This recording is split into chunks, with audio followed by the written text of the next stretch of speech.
Imagine carving hundreds of giant stone faces, without metal tools, without wheels, and on one of the most isolated islands on Earth. Then imagine watching your civilization slowly unravel, leaving behind silent monuments that would puzzle the world for centuries. Thousands of kilometers away from any major continent, surrounded by the endless blue waters of the Pacific Ocean, lies a small volcanic island known today as Easter Island. To its native people, it is Rapa Nui, and despite its remote location, this tiny patch of land became home to one of humanity's most extraordinary achievements. For centuries, enormous stone statues stood with their backs to the sea, staring silently across the island. Some weigh more than a modern tank. Others wear massive red stone crowns.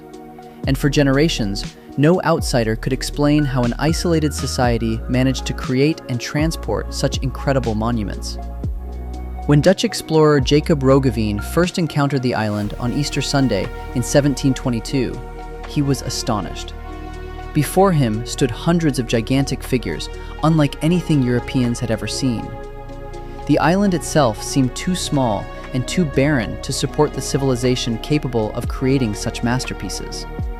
Naturally, theories began to emerge.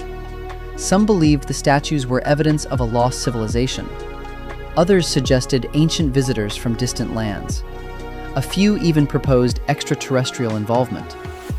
But as fascinating as these ideas were, the truth turned out to be far more human, and perhaps even more remarkable. Archaeologists now believe that Polynesian voyagers reached the island around the 12th century. These skilled navigators crossed thousands of kilometers of open ocean using only the stars, the currents, and generations of accumulated knowledge. Against incredible odds, they discovered a remote volcanic island and transformed it into their home. Over time, clans developed across the island, and competition between them grew. Prestige was measured not by wealth, but by honoring ancestors, and so began one of history's greatest engineering projects. The people of Rapa Nui carved giant statues, known as Moai, from volcanic rock at a quarry called Rongorongo. Some statues reached heights of more than 30 feet and weighed over 80 tons. Yet no one had access to iron tools, cranes, or modern machinery. Human observation.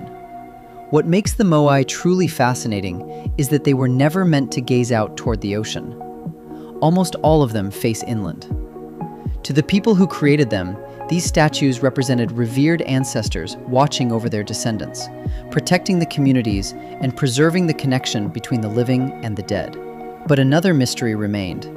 How were these massive figures moved across the island? For generations, scientists argued over the answer. Some proposed wooden sledges.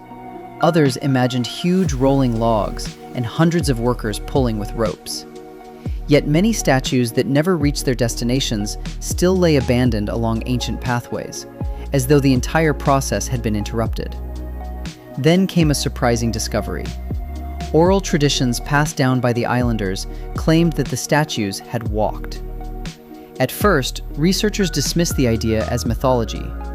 But what if the islanders had been telling the truth all along?